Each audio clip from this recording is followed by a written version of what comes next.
Okay, I think our settings and such are good. I'm going to turn this down.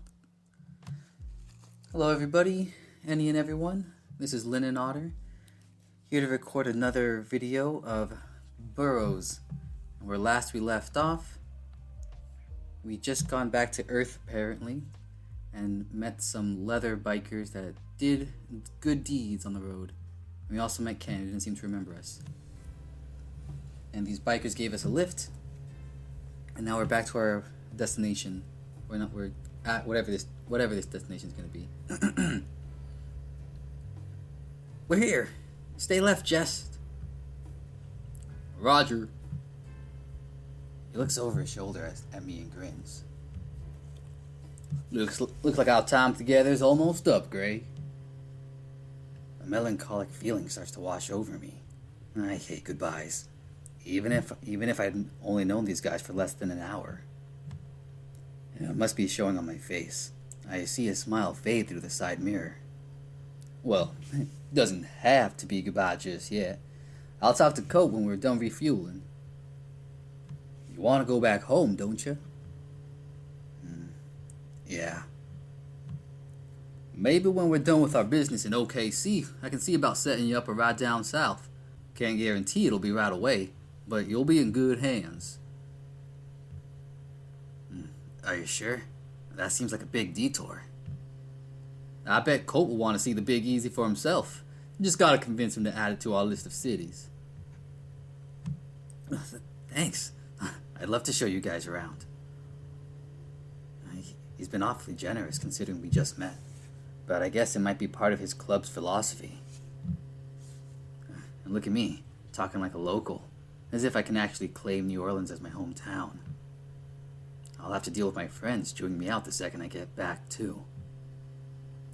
At least I have nice company for the time being. Right. Be cautious.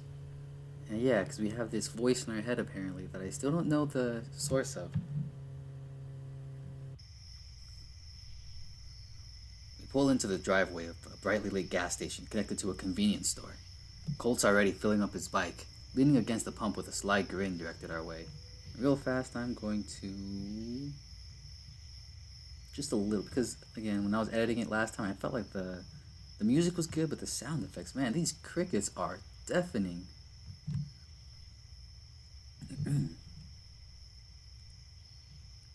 Slow pokes. We creep in next to Colt's bike, and Jesse hops off, careful not to knock me over with his tail. Big old bushy tail of his. Now. Didn't we talk about this already? Speed ain't always the solution. Slow and steady always wins the race. Or do I need to teach you that lesson again? Colt's confident expression falls as his eyes nervously dart between me and Jesse. You got this leery look in his eye. That was very much an anime-esque just turn and walk. これからもよろしく。肉みちゃん。何って。ちゃんと部室来いよ。He walks off in a huff towards the store while Jesse laughs at him. Was Colt blushing? I'll fill up the box. Could you follow Colt and grab a few things from inside for me? He digs into his pocket and pulls out a handful of bills, tucking them into my shirt pocket. Jeez, what are you buying, the whole store? He cocks his head in confusion. Well, I reckon this would be enough for some jerky and a cup of joe for each of us. Oh, okay, there's definitely some time travel shenanigans, inflation and all that. Right. I'll be sure to ask for change, Jess. He just handed me 2 weeks' pay in cash, but wants greasy food from a gas station? Go figure. Interesting. Yeah, I think I've been in this general convenience store. I head inside, noting a few other motorbikes parked nearby on the way over. The shelves are packed with dry goods, all in neat pre-packaged bags. And those products are about the only clean thing in this joint. The dirty linoleum floors are splattered with oil, and the stained green paint on the walls has begun to peel. The harsh light doesn't help, but it's still a welcome respite after wandering the road on foot all night. I grabbed the jerky Jesse wanted and headed towards the front to order the coffees. There are a couple of people already in line, and I queue up behind Colt, who's got something flat tucked under his arm. Hey, find what you wanted? He jumps back, startled, and glares at me, tucking his arms in front of him. Yeah? What you got there? Nothing. Mind your business. Come on, I'm just curious. You know what they say about curiosity? Something about that phrase sparks a fuse in my brain, and I glance at the person ahead of us in line. It's Ken. The cat. Oh, jeez. That's not the full saying, but yeah. Oh, whoops. That's not the... Whatever. Chocolate.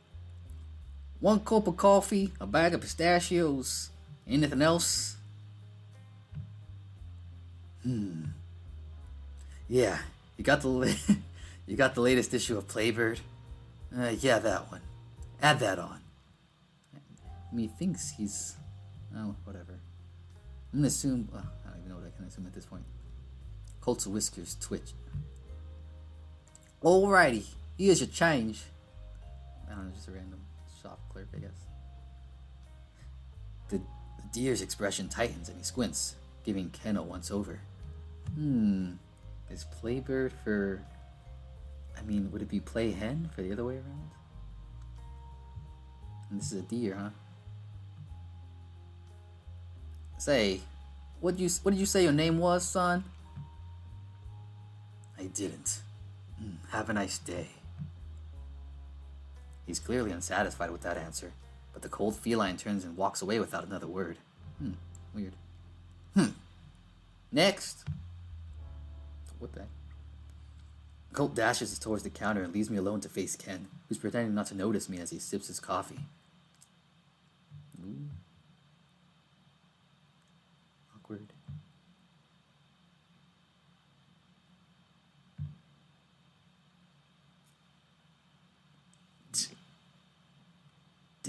Jeez, this is awkward.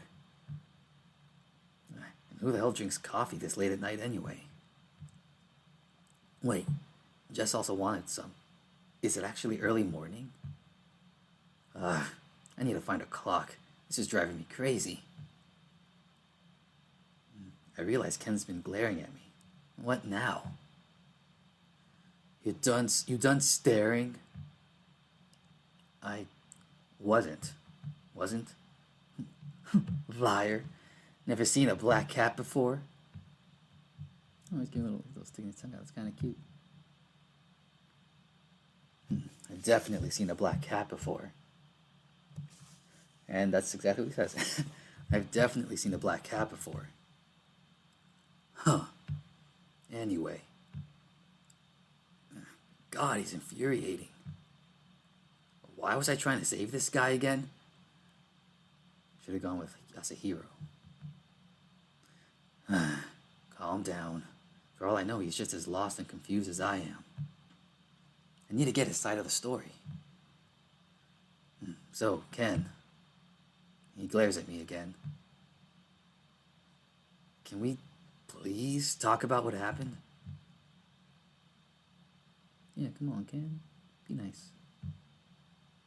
He takes a long sip from his paper cup, licking his lips before answering.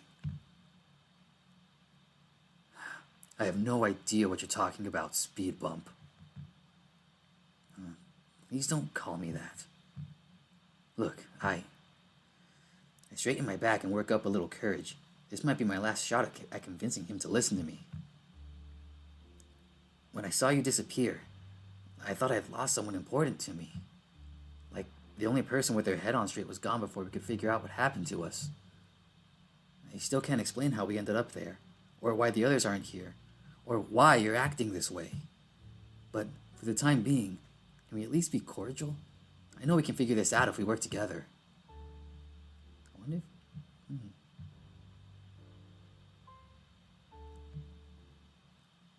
starts to walk over to me.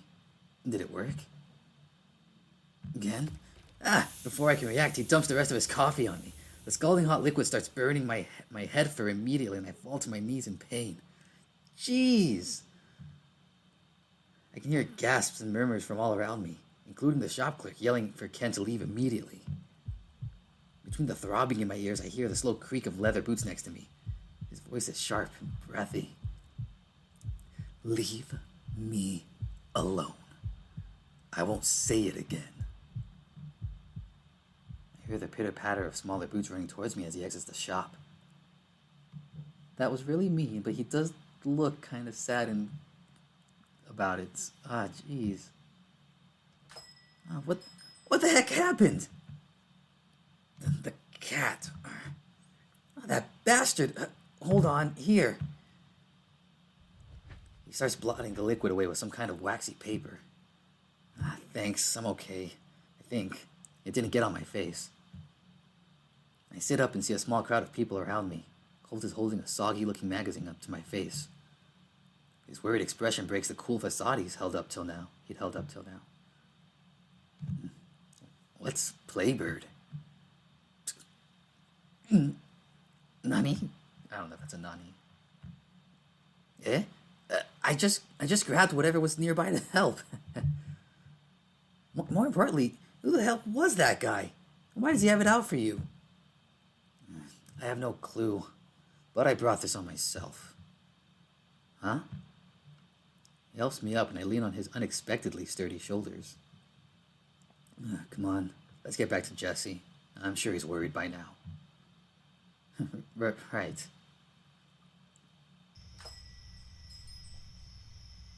I'm gonna, just in case. These crickets, man, these darn crickets. We walk back into the parking lot and find Jesse right where we left him.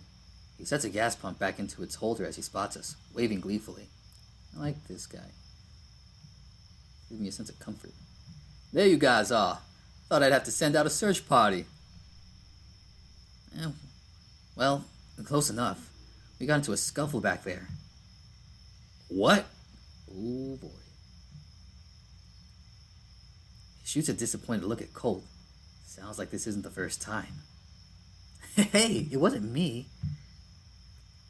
Calling it a scuffle is a bit of a stretch, but don't worry, I'm fine now.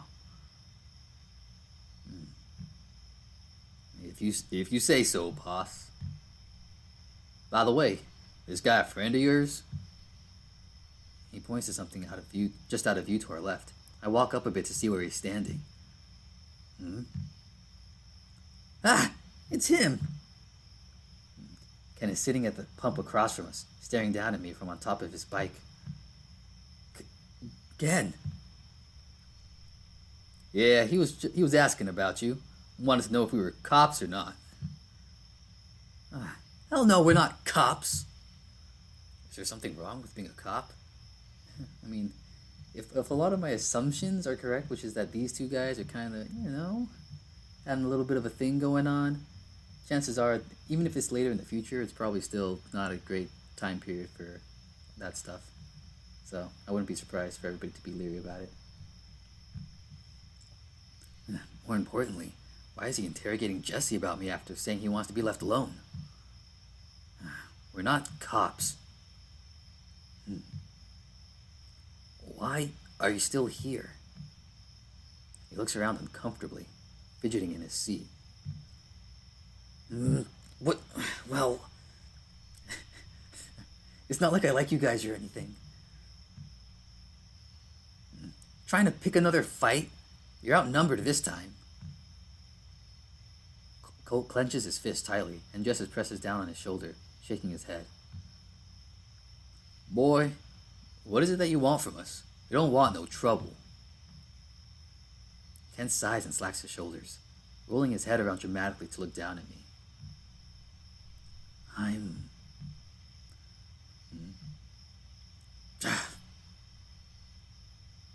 Frack. Look, I'm sorry for before. And the other time. I should have heard you out. Even if it sounds freaking nuts. I told you to go away because... well, I didn't want the things you were saying to make sense. I wanted that stuff to just stay in my head. In his head. But maybe it's a sign or something. Hell, I don't know. This is a load of hooey. Jesse elbows him in the side and nods at Ken, looking to me for confirmation. I think whipping out one of my grandma's isms would be appropriate. Unbelievable shite happens every day. But sometimes we just happen to notice it. I chuckle at my bad Irish accent along with Jesse, while Colt and Ken look unimpressed. Yeah, that was a really bad Irish accent. That dour glare slowly melts into a gentle smile. You're crazy, you know that? Uh-oh. I wasn't expecting that surprise attack. My little heart. My little heart. Oh, I forgot he has this slight southern twang, too. My little heart. Can't take this. It's a wild gentleman. What am I gonna do? His smile was soon replaced by a look of somber reflection. It's just hard to tell when things are real sometimes. Jesse loudly clears his throat, breaking the silence.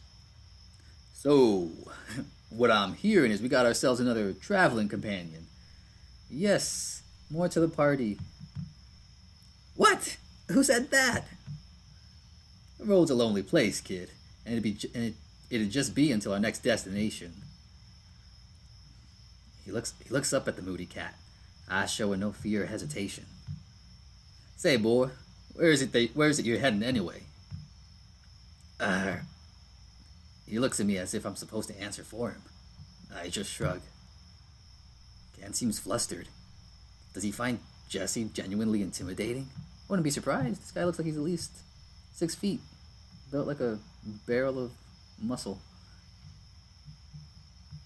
I'm going east. The East Coast, or... Sure. Ken? Alrighty.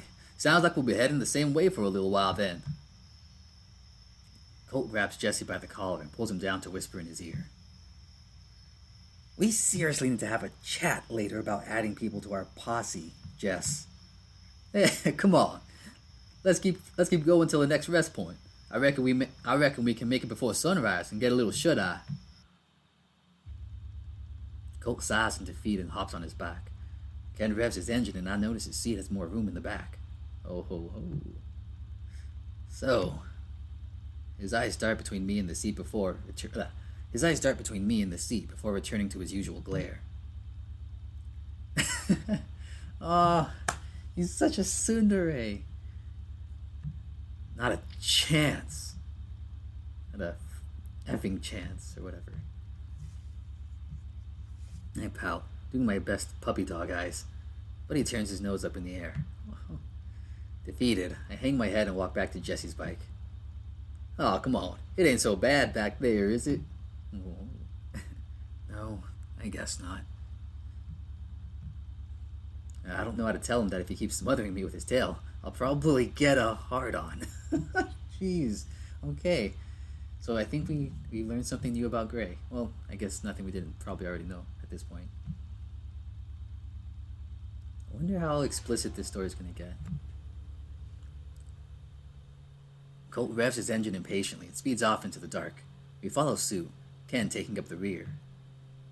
The minutes fly by and I can tell this will be a longer trip than last time. I can feel myself start to nod off. Something about long car rides. Well, any vehicle really, but either way. Soon the sounds of the engines fade into white noise and I focus on the gentle rumble of the road under us, the air whipping through the trees. We fade to black. What? Now what? Are you okay? Desde outrora por inúmeras noites tenho o mesmo sonho. Sorry if I butchered that. I want to say this is some kind of Latin or Spanish because of the tilde on the U, but that's as much linguistics as you're gonna get from me. Oh wait, no, this is Spanish. Ele persiste como si nunca te hubiese me despertado. So how is this sounding then? Desde outrora por inúmeras noites tenho o mesmo sono. That's not entirely, I'm not sure actually.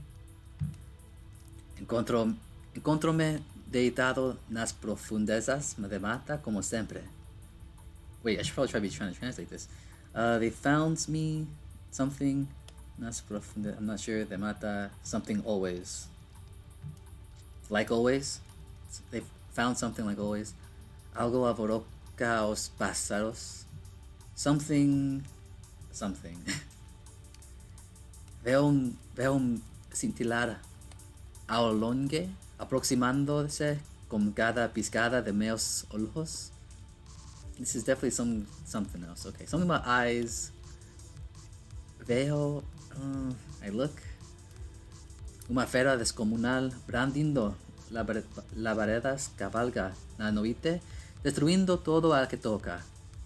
Destruyendo todo, something about destroying everything something touches. Ela veme, preparome para acolizao. Prepare me for something. Más, toda vez, acordo antes de meu fin. Más, more, every time. Something to before something. Este fue un sono. De veras parvo? Faulan?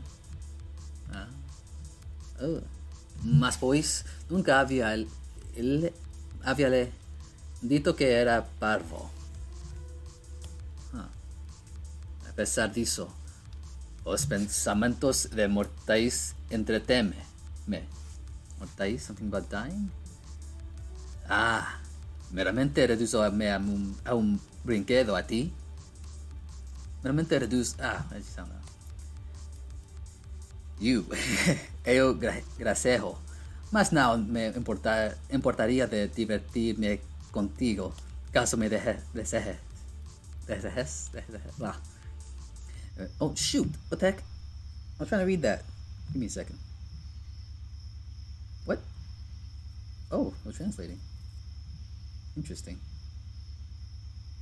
I wonder if any of that was right. Let's. Okay, I tried it. Let's see. Let's test what I just did. I've had this dream over and over many nights now, and continues on as if I had never awoken. I lay deep in the wood, as always. The birds are startled by something. I see the glow in the distance, getting closer each time I blink. A great beast of churning flames gallops through the night, destroying all it touches. It sees me. I brace myself. But every time I wake before I'm meant to perish. That's a very silly dream indeed, Faulan. 'Twas never said to be a silly one. Still, I find the thought of mortals quite amusing. Oh, am I but a mortal plaything to you then? I jest, though I do not mind the notion of playing with you, should you have me. Come hither then, and I shall have you indeed. So I just cut to a random one shot, I guess. Hey, you doing all right back there? No, I suddenly speak Spanish. ¿Qué quieres? What? I blink into consciousness and wipe the drool off my chin. Crap, I actually nodded off. Sheesh, you're lucky you had such a tight grip before you passed out. No worries though, we're almost at our destination. Yawn. It's always funny when I do that. Yawn. Good. I could really use a good night's rest. I'll need a sound mind to start piecing together what's happened to me. Jesse and Colt seem like good people. It might take some convincing, but at the very least they'd hear me out about Virgil. Ken, I have no idea. He's been inconsistent every time we've talked. I look back to see his bike still trailing a few yards behind us. Glad he didn't bail. Hey, so... What's in Oklahoma City? Oh, well, I guess we'll find out when we get there. Well, we've actually been traveling for quite some time now. We started back in LA, Then we went from San Fran to Vegas, then Denver, El Paso. So you guys are on a cross-country trip then? Yep, we want to keep going till we get to New York. Coast to coast. That's quite the journey. We're hoping to hit every big city on the way too. We want to see all of this great country with our own eyes. And it's a romantic sentiment, one I can't help but be charmed by, even if there's plenty of places not worth seeing. Yeah, that sounds great. I've never done a cross-country trip like that. I'd love to. I can never vouch for Oakland. Not until the last drop of our blood dries out, at least. Jeez, Oakfield. That's why I vowed to never have any children. Is that why, Gray? Is that why you vowed to not have any children? Oh, you know what? I guess he could also swing both ways. Never considered that. Shame on me. Are you two going back to California Are you two going to go back to California when it's all over? Jesse doesn't respond. I didn't mean to imply you two had to stick together or anything. I'm sure you lead separate lives. Huh? Oh, you're fine, son. Me and Colt will probably stick together till we find what we're looking for out there. Oh? I don't want to be nosy, but I'm a little curious. Mm-hmm. We can't say we'll know what that is until we find it. Jesse chuckles under his breath. Sometimes the journey is more important than the destination, boss. Is that what all this is, then? Virgil. I ruminate on that as we pulled into the driveway of a roadside hotel. I wonder if this is a good place to pause it, because I can see my timer about to go off. I think I will, especially since I left it run. I set the timer for 25 minutes, but I started playing before I actually pressed start, so this is well over 25 minutes. And I think we got a lot done, a lot more of the story figured out. What is happening, though? There's supernatural elements, and I don't know. Chances are Colt and Jesse are totally a thing. I ship it. Ken and... I wonder if we're going to see the others. I feel like I'm just going to be focusing on Ken till we just figure everything out right now. Jeez. Alright, anyway. Yeah. We're going to go to this motel. Who knows what this motel has in store for us. But the blue swallow... Oh. Alright, there we go. Alright, you guys. Hope you enjoyed another... What's the word? Another... input. I was going to say another, another episode into the catalog of Burrows. I'm probably going to start trying to play another game soon, too. I'm thinking maybe Adastra. Something a little more mainstream to potentially get some more eyes to the channel. Might do it on Monday. Call it Mainstream Mondays or something. But, we'll see. I've been having fun with this one. I'm going to keep this one up. I'm obviously going to keep this one going. And hopefully get better at words, at accents and voices. Until then, see you guys next time. Hope you liked it. You know to like and all that good stuff. So until then, take care.